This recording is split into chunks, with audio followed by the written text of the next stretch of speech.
Məhəbbət nağılım yarıda qalıb. Məhəbbət nağılım yarıda qalıb.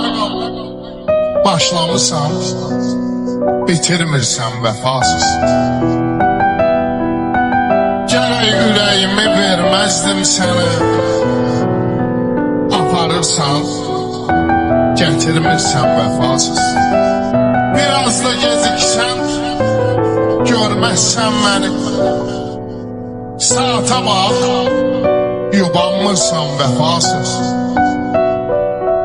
Sevən olmayacaq mən qədər səni. İnanırsan, inanmırsan vəfasız. Bəs sevgi yolunu bir gedəcəkdik. Məni gəlib aparmırsan vəfasız. Məni ki bu yolda yarıda qoydum. Sən sevməyi bacarmırsan vəfasız. Gecə gündüz səni düşünən məni heç mi görən düşünmürsən vəfasız. Ürəyim gözümə şikayət edir. Neçə vaxtdır görünmürsən vəfasız. Bir dəfə xətrinə dəymişəm sən. Düz bir ildir barışmırsan vəfasız. Zalım adamlara tənə vurursan.